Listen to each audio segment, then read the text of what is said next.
Guys, I'm gonna make this quick because Ben said it's gonna take about an hour. I'm gonna make things a little bit speedier, and it's all off the top of my head.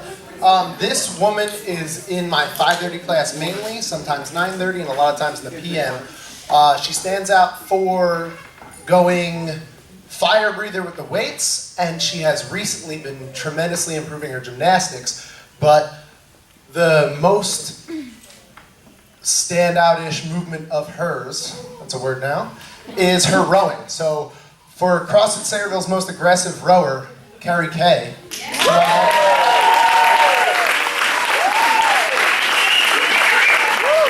Gentlemen, I actually don't train very often, which is why it's a more impressive award, because it stands out to me even though he's not in my classes, but every time this man walks into the room, he just looks tremendously dapper. And he happens to wear all CrossFit Reebok attire. He must spend his entire paycheck on it. But for CrossFit Sayreville's best dressed, come on down, Miguel.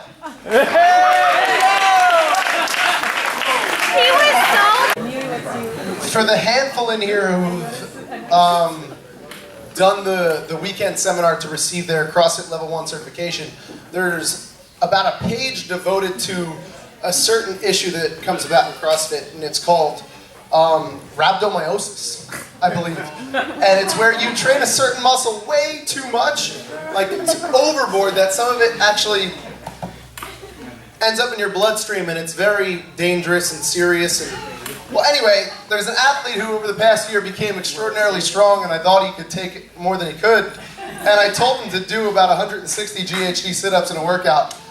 And he ended up coming down with rhabdo. And for about 10 days, he was nowhere to be found. And 3 days into it, he messaged me and told me he was feeling terrible. And I said, well, are you peeing dark? And he said, yeah, why? And I sent him to the emergency room. But it's funny now because he is healthy, he is stronger than ever, and he's actually doing competitions. Brandon over here got rhabdo, and it was my fault. I apologize, buddy. Come on down. CrossFit Sayreville's most likely to get rhabdo.